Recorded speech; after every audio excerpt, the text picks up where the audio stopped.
All right. We're back, baby. Welcome back, everybody.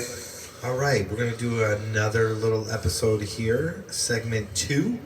It'll be a little political discussion, right? Yeah, we've like calmed down the politics stuff a little bit. I even for a week I didn't catch up on most of my podcast episodes. Maybe I touched on like I think I caught up with like a little Bring Our Troops Home, Dan McKnight's content, but his content is like short.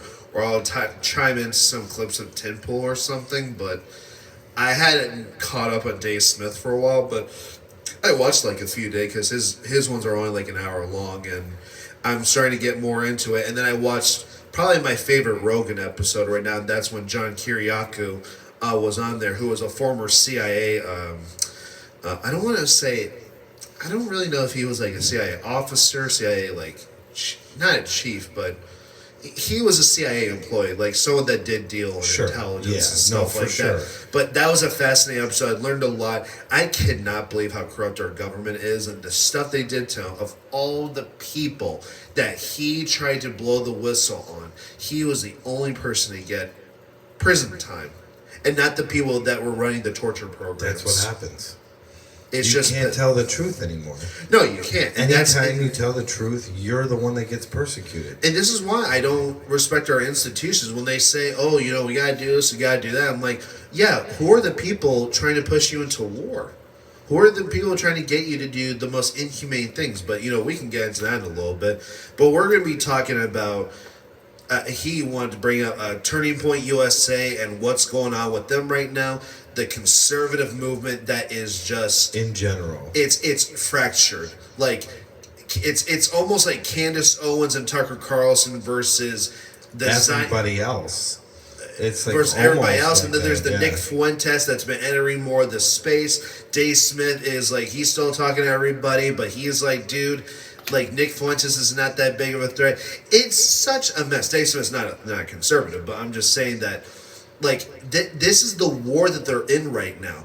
And I think that this is a problem. But I'm not going to get there until we address what's been going on with Turning Point. And, like, I've kind of kept up with it, but you've been way more informed than I have. So, take it away, Fletch. Well, I mean, I assume the audience is familiar with what Turning Point USA is, the organization that Charlie was the head of before he founded in his youth. I mean, it's supposed to be about like the conservative, back to basics of being a conservative organization. Actual conservative values. Having not the traditional fake conservative stuff. Traditional conservative values that he wanted to see proliferate in the society that we live in. Yeah. Charlie was. I actually like Charlie. I didn't agree with everything that Charlie had to say. But do you agree with everything? But I think he was a terrific human being. And absolutely. I absolutely love the fact that Charlie Kirk wanted to have open debates. He was willing to talk to anybody. Literally anybody. Conservatives that disagree with him, people that on the left that disagreed with him. You know, he talked to a lot of people. He just talked to anybody, and it was an open forum. Like, he would go around to colleges, any type of institution, colleges mostly, and just debate people based on, okay, what's your opinion? What are your facts? You know, lead me down the path of how you think. Yeah. That's what this, like, our little podcast is about. That's what I consider common sense. That's what everybody should be about.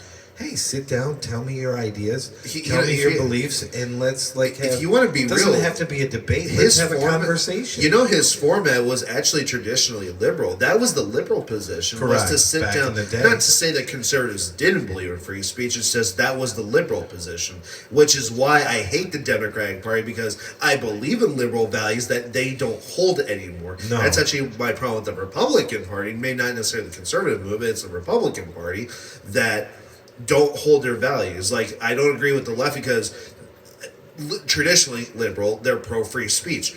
They're not pro-free speech. They want to censor you if you oppose the COVID vaccine, right, or if you support Donald Trump. And again, you're not talking to people right here, right now. We're not current Trump supporters right now. No. We did tell you we voted, but I like what my uncle once said. I'm a voter, not a supporter. We voted for him in the last election, but the fact of the matter is, we aren't supporters. But I cannot support the Democratic Party because I'm pro free speech. That's liberal position, but the Democrats aren't pro free speech. I'm anti big pharma. Traditionally, liberals are anti big pharma. Now they're like, let's get in bed with big pharma. Anti war. I'm very anti war. I don't think we should get involved in foreign affairs. Oh my God. They still want to push the Ukraine-Russia war right now. They want to push any war. It's just like, the what neocons happened? are now on the Democratic side, as well as Republican. Well, yeah. But it and then, used to be heavily laden, heavily weighed on the Republican and this is what I don't like about now it's more heavily weighed on the Democratic and then what I don't side. like that about makes no sense to me. And then what I don't like about the conservative movement, the current Republican Party that it stands, is they're just Democrats of the 1990s, where they're milquetoast on guns and they don't have great economic policy and they don't shrink.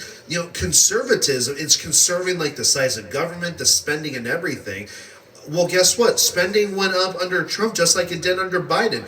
Trump is doing a lot of the stuff that Biden did. He spent money ridiculously, and when he was asked on Lauren Ingram's show, like, how do you feel about Americans saying, like, we can't afford stuff and, things are not on the right track or whatever the case. She asked something along those lines. And he's like, I don't believe people are saying that. I'm like, that's what Joe Biden said when I think it was a CNN host that asked him, what do you think? He goes, well, Americans are actually liking what I'm doing. And I'm like, you guys sound the fucking same. It's only Trump doesn't have dementia.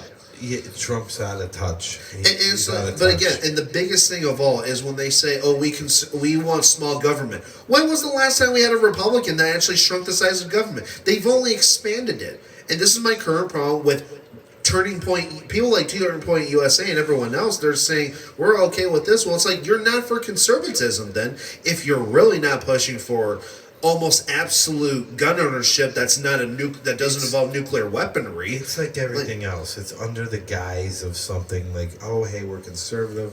Hey, we're this. Hey, we're liberal, but you're not really liberal. Hey, we're liberal. What's happening is Dave Smith alludes to, what Jimmy Dore talks a lot about. This isn't a right-left issue anymore. It's not. We're not in a left-right culture. We're just not. Bottom. It's a top-bottom. You have a caste system that's being formulated. It's already in place where you have the very rich and you have the very poor, and the middle class it's not like evaporating, it still is, but it's already evaporating. You have a bunch of people that can't afford basic things. The American dream is to go buy a house. Trump's solution to that problem that's coming, wait till like everybody that's watching this, all 30 to 50 people, or anybody that watches like some very informed people like a Jimmy Dore or Dave dive Smith, into it, or a Dave Smith, or even Tim Cass, Tim Cass. I mean, some people that have dove into the fact of what's coming, and it's starting tomorrow on Monday, where we're just going to start printing money on a monthly basis in order to bring that interest rate down, devaluing the currency and jacking up the prices of everything. People can afford a house, but that's not how you're going to fix that problem. It's going to worsen, because the mortgages are going to be for a longer period of time. After the first of the year, you're going to introduce the 50-year mortgage. What is that? That is insane. You're not even going to be able to pay off your own house during your lifetime. The dollar keeps going down. It keeps devaluing. You just keep, meaning Trump and his establishment party, you just keep printing up money in order to solve the thing. How is that different than a Democrat? That's all the Republicans have. Well, Trump's not a Republican. He's not. He doesn't have. Nope. He is just a. I like what my dad said one time. He's like, no, he's an '80s Democrat. He's a 1990s Democrat. Correct. He believes in a lot of the same, like. He and Bill Clinton are probably not that far apart in regards to policy. Bill Clinton passed the same type of policies that Trump did. I think it's 40 billion. I'll have to fact check for the next episode, but I think it's going to be on a monthly basis where we're just going to pump 40 billion in the middle of the month into the economy. You're just going to go to the printing press, print up 40 billion, pump it into the economy. This is so insane. And It's literal insanity. And then back to what started this whole entire thing was Turning Point USA and Tucker versus Tucker and Candace and Nick Fuentes. Even though those two people are probably not in the best terms, Nick Fuentes. Even though Tucker did interview Nick Fuentes recently.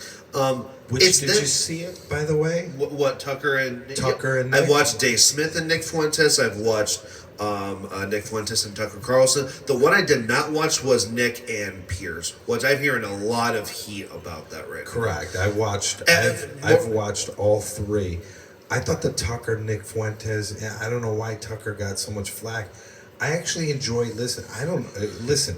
It's because he didn't push back. I don't agree with a lot of what Nick Fuentes has to say. A lot. I'm indifferent. I'm just like, okay, you're right on this, and then you're wrong on this. It's listening to the evolution of how Nick Fuentes came to be, and he's a product of the persecution from Ben Shapiro. We'll do another show on Nick Fuentes. I mean, if we want. I think him alone, we can be here for an hour probably.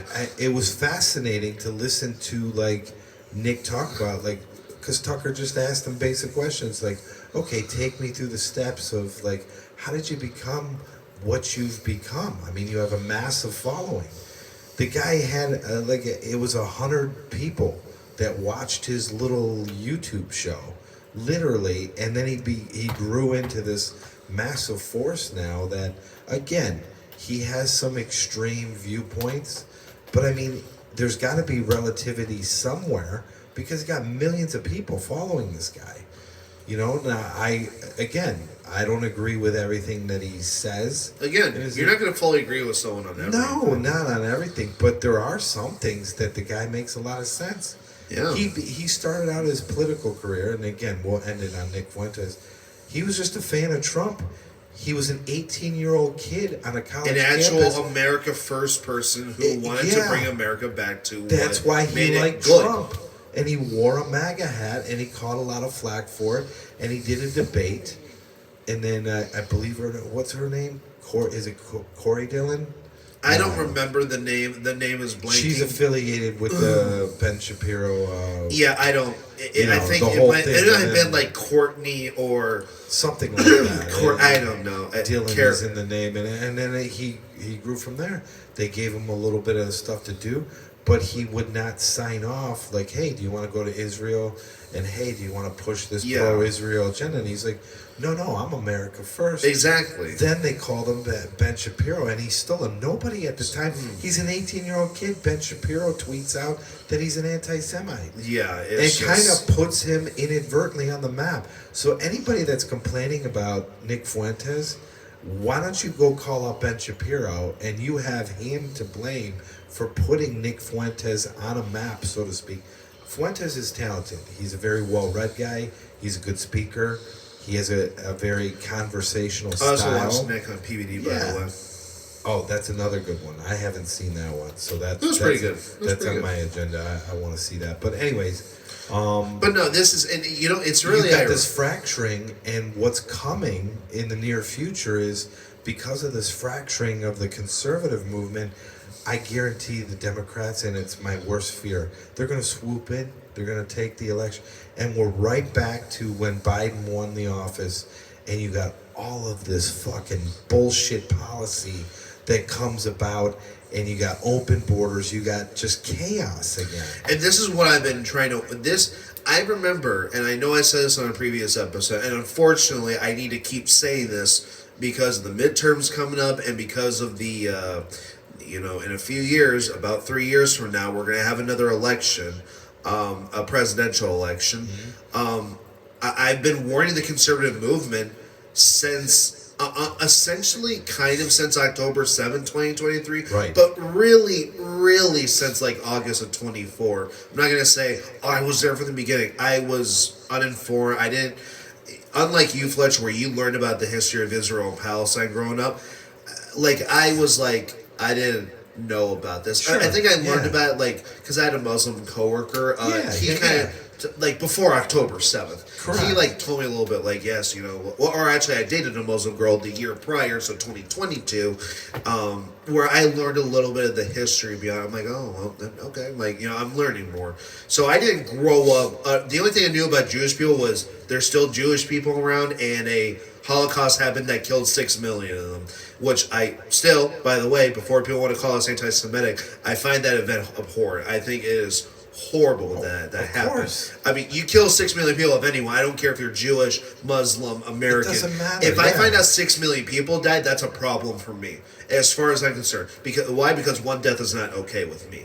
One death is not okay. Correct. But that's neither here nor October there. 7th, disgusting It event. was, yeah, and that was only 1,000 people. But I was disgusting. like, dude, that's terrible. It was terrible. heinous. But why can't we talk about what happened in Gaza? Exactly. And it's still, even though there's And a that ceasefire, it's still going on. And this brings me to the warning that I really started thinking this, and then I put out the warning. I put it online. I said in, I think, August or September of 24, I said, Trump, so I put out two warnings. One, I said, Trump, you really need to stop this Israel agenda, because you're probably going to lose the election when it comes to this. Or if you do win, it's going to be like by a thread, because people are going to want America first policies. And if you say Israel, Israel, Israel, are you really America first? Then I put out another warning saying, if you guys continue to say we need to support Israel, we need to support Israel, the reason why I entered the Senate, quoting Ted Cruz again,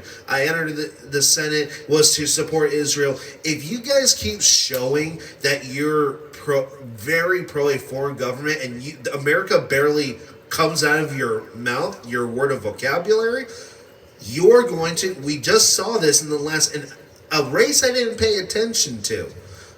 The mayoral race, Mamdani winning, he won because he told people, when asked where he would visit, he said, I would stay here and help the people of New York City. He won with that statement, not because of Andrew faggot Cuomo going, I would kiss that wall. I would visit the Holy Land. It's like, no. He used the term pilgrimage. Do you remember?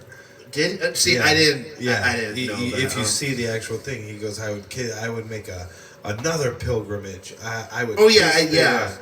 You know, and I'm like, pilgrimage? What are we doing here? When you're voting, guys, I've said this again. When it comes to the presidential, if you want to say, look, I support Israel, you know what, fine. You want to say, I support helping Ukrainians, you know what, fine. Say that for your presidential campaign. No mayoral race, no Senate race, no race of representative or whatever. No one wants to hear how you feel about a foreign government. How are you going to help my city? How are you going to help my state? That's all we care about. This country. Yeah. But particularly if I'm voting for a mayor, you know, the mayor can't help with the country. They can only help with the city. Or, you know, the districts. Correct. What are you doing to help me? To help me? When I can't afford my groceries, when I can't afford my car insurance or my health insurance, what are you going to do for us? But no, what do these guys talk about? What's led to Mamdani winning? Israel, the Holy Land. It's like, guys, I am all for Israel having a land as long as you're not a tyrannical government, which at this point is what it is right now. But we're all for that. No reasonable person says Israel shouldn't exist. But the fact of the matter is this is what's fractured the conservative base. This is why we had Mamdani and a few other Democratic races. I think, you know, Democrats won. This is what the midterms are going to look like. Trump has not been fulfilling a lot of his promises, nope. And this continues further. Your guys are going to get a Gavin Newsom in 2028, and J.D. Vance is not going to be able to beat him. Why? No. Because Gavin Newsom, I had to give him credit for one thing. I don't like it. It's not a good quality to have, but it's a worthy quality to have in politics. He is very good at bullshitting. He is the quintessential politician. Exactly. He is going to be able to come to you guys who can't afford it and say, I'm going to do this. Donald Trump, the Republicans, they blocked these bills. Wait, I passed legislation in California. Like, he is going to be able to sell it. If you guys don't get your shit together, you're going to lose 2028. And again, we're not partisans here. Honestly, I already think that I don't know. It's at a tipping point where I already think they have lost, at least in the midterms. And for 28, if it happened right now, I think Newsom would mop the floor. Oh, he would mop the floor. And Yeah. let me tell you something, guys. Any conservative that watches our channel, listen. I think I said this on one episode. I'm not a Republican and I'm not a Democrat. Nope. I'm not. I'm a registered independent. But I'm telling you right now, I don't like the modern Democratic Party. They are evil. They've lost all credibility. I can't stand when they hid Biden's dementia, when they push for transing the kids, men playing in women's sports, and pushing for the war in Ukraine, which nobody asked us to be involved in. I was like, you guys have to go, and that's why I voted for Donald Trump. I do not want that same Democratic Party unless they change and they had to go to a liberal party, an actual liberal party that I could vote for. But at the current state that they're in right now, I don't want them running my country. I'm more comfortable with the Republicans. If you guys continue this shit, you're not going to have a Republican running this country. And then the House and Senate, you will lose. And then what are we left with? Another Joe Biden, another Kamala Harris. Even worse. Even worse. Newsom's more dangerous because look what he's done. He has nuked California. California is abysmal. It's a wasteland. The homeless situation is completely out of control, and the financial situation is destitute. He's messed up the economy beyond repair, in my opinion. In California, you're going to have him do that to the entire country? Well, yeah, he's going to be able to do that because he has the right look. He has the right line of shit. He's a good bullshitter. He has the right. He is fitting the time of what people will turn to away from the conservative movement because they interpret the conservative movement, at least the people I talk to when I coexist and I go out in my environments with my outside sales job, everybody is turning away from the conservative movement. They're like, it's chaotic. It's just like what happened with the woke movement, the extreme when movement, the left fell apart. When the left fell apart. So now you're going to get the pendulum to swing back. Instead of coming to the middle, people always overcompensate. The conservative movement did not win Trump the election. Yes, they voted for him, sure, but that was just a given. But the reason why, let's be honest, like I kind of like what, and I don't agree with this guy on a lot of things, but again, broken clock is right twice a day. What Adam from the Patrick Bet David podcast said on Valuetainment, if there is anything, I like Adam.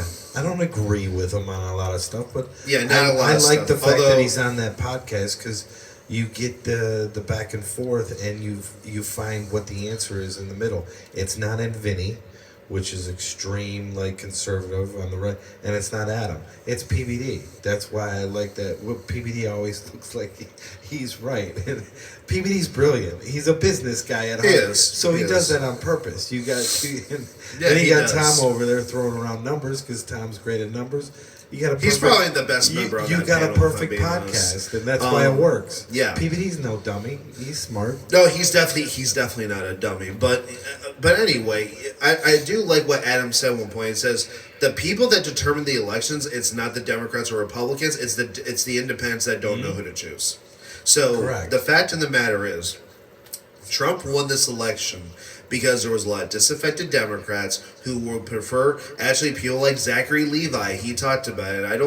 I very much have the position of actors shouldn't be involved in politics, or if you want to vote, like, look, you can talk about it on a podcast, but stop using your platform to push your political ideology.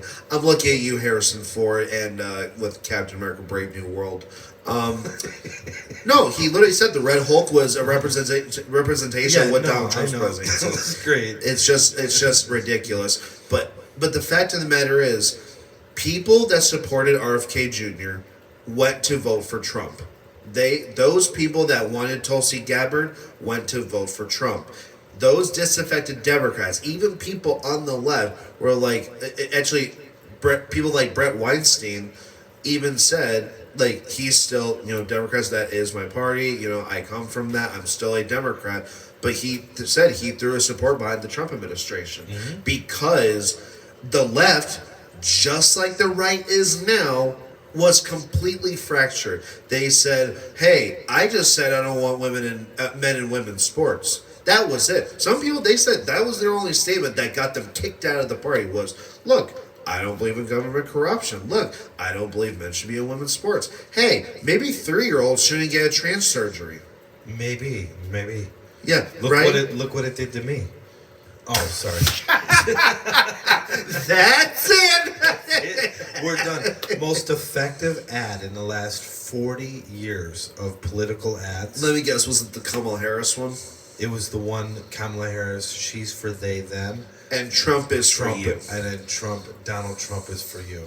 What do you think It was had New York Times, which is the most liberal publication there is. I think we have CNN for that even one. so, that's true. They're fighting it out for first and second. No, I'm sorry, MSNBC. They MSNBC actually gave that one ad a 2 to 3 point swing, like of what that did for the Trump campaign.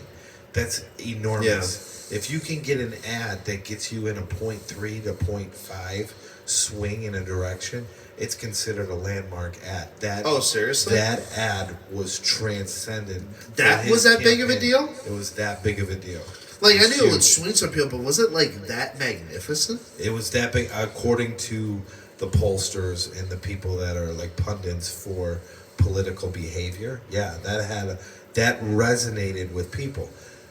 That's why I'm like, for moving forward into the future, if you keep doing this nonsense of blind, undying support for Israel and calling people like us anti-Semitic, for saying just because we're criticizing the government. I'm not criticizing Jewish people that live in the country. When did Candace of Israel? When did Candace Sovins? When did Fletcher? When did Tucker? When did When did Nick Fuentes? When did anyone say that Israel shouldn't exist? When did they say that Jewish people shouldn't have their own state? Never. No one has said that. And I am not... Look, I don't even fully agree with Tucker Carlson and everything. I think most things I do, which is crazy to say because initially I was like, I'll avoid anything with Tucker Carlson. I don't agree with Candace on everything. I don't agree with Dave Smith on everything. I don't agree with Fletcher on everything.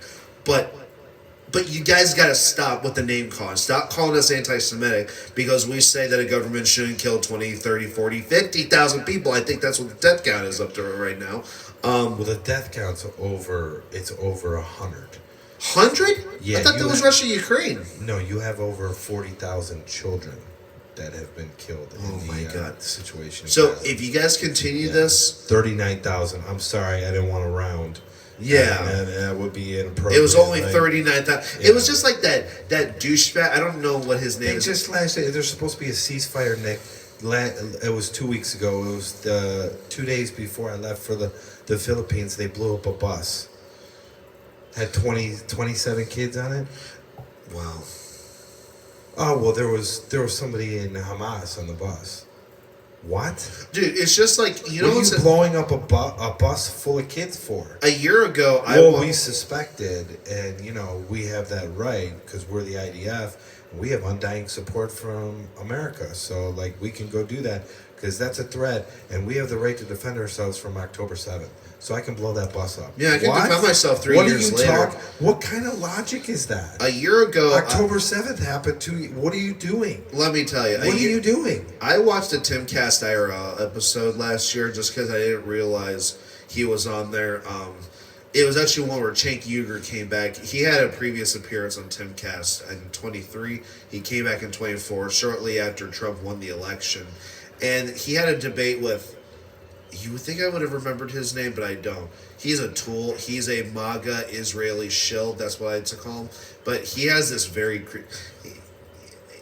I find him a little weird. But he had a debate with Cenk Uygur, and at one point, he said, Netanyahu's crazy, and at some point, and I wish I had the quote memorized because I don't want to take him out of context, he essentially said only 40,000 people were killed.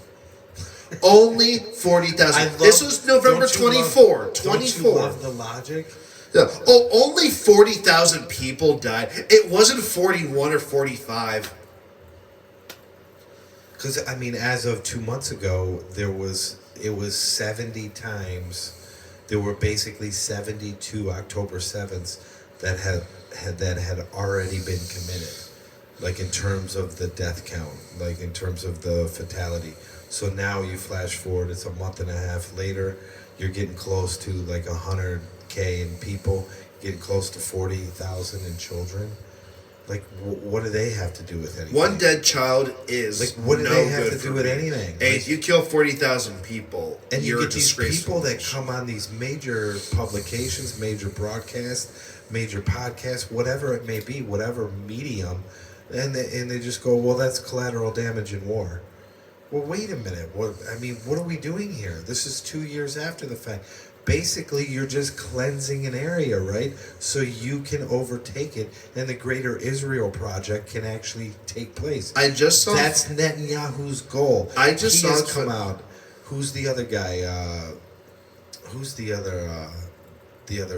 Smotrich. Smotrich. However you pronounce his name.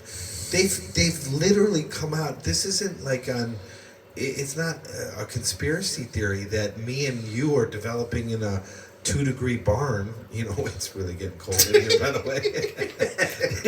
I lost all feeling in my left foot about 20 minutes ago. But I mean, seriously, like, it's like we're not developing these out of thin air. This is their words. If you go by the Haaretz, the Hebrew publications, like if you decipher, you translate them all. This is this is what their speeches are. These are their words.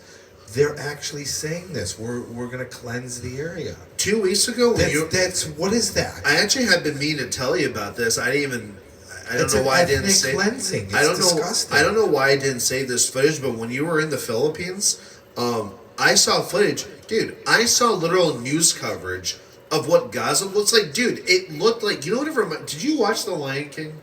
Yes. Yeah. Do you remember how the kingdom looked when Scar took over? It was all gray and stuff. That's what it looked like. It's literally like that. There's nothing there in Gaza. It was a couple months ago. It was like 75%. They have literally leveled 85. There's like, out of 16 hospitals, there's only 2 left that are kind of functional. The rest have been obliterated. Schools, it's like 90% of the schools have been blown up. They've leveled the entire area. Why? What are you doing? I get it. October 7th, disgusting. It doesn't make me anti-Semitic. It doesn't make you anti-Semitic to say you don't have the right to do what you have done. More importantly, to the audience, they're still doing it. They haven't stopped. They've just, why aren't you letting in international journalists? Still, they have a mandate. No international journalists are allowed in. The only journalists allowed in are journalists from the Jewish side, an IDF certified, where the IDF takes them only into certain areas. What are you doing? Why isn't everything free game so you can get those war correspondents to go in and see the atrocities? No, they don't want you to see that. If It's Israel and America's interests align with each other on a lot of things, then you guys should both believe in a free press. Therefore, everyone should be able to report on any catastrophe that takes place and stop blocking people from reporting it. That's what I had to say about that. Now you got like bigger implications. You have Jewish organizations or Jewish figures with big money buying up social media platforms like TikTok. You're appointing somebody like Barry Weiss to be in charge of CBS. CBS is just destroyed. Barry Weiss, what? Oh my God. I mean, it's just, if you get your news from CBS on a regular basis, good luck with that. That's all I have to say about that. I don't know anything more than anybody else watching this or anybody else out on planet Earth. But Do not try to shut down the conversation. I know enough that that's a disgusting human being, one, and two, she is not an America first. She doesn't give a crap. Trump literally... Her whole agenda is about Israel. Trump had a conference with Jewish people. I think it was similar to it, but not the same. He had a speech, and I remember seeing...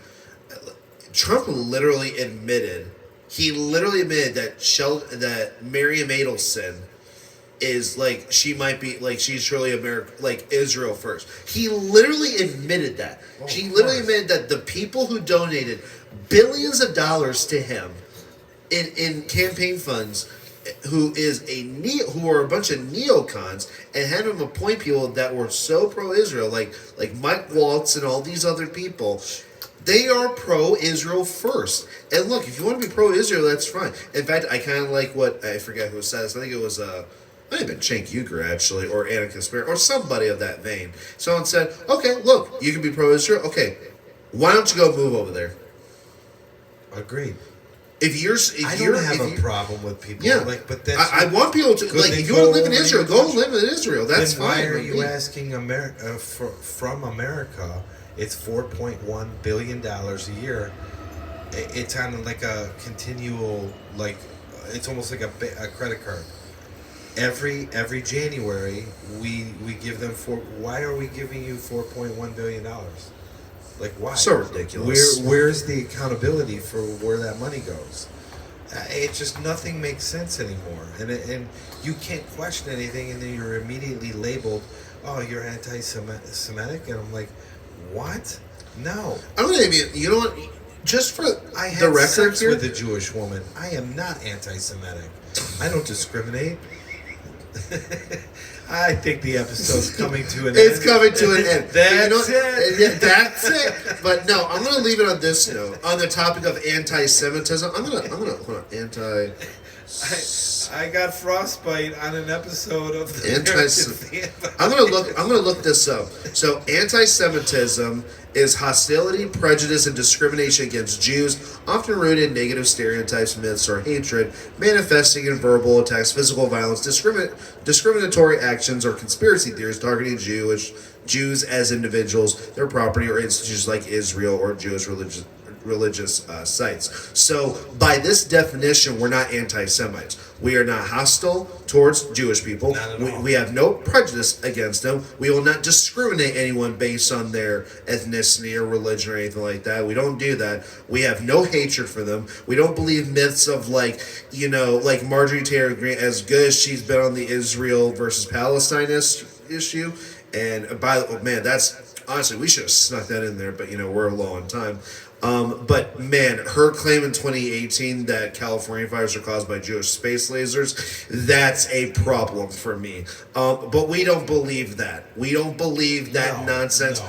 We don't think that. Wasn't there like a conspiracy theory that said that Jewish were like eating babies or something like that? There's a lot of conspiracy. It's like, we don't believe that nonsense. All we're saying is that Israel should not be committing tens of thousands of deaths from innocent civilians. That's all we said. You should be ethnic cleansing the area. We don't think Israel should be annihilated. Back. We don't think Jewish people should be kicked out of the United States. I welcome all people of all faiths and stuff in here, because I think that our country can improve on them. But stop killing innocent people. Otherwise, you're going to make it really hard for me to defend your government. Specifically, they already are. Like, Netanyahu is a disgusting human being.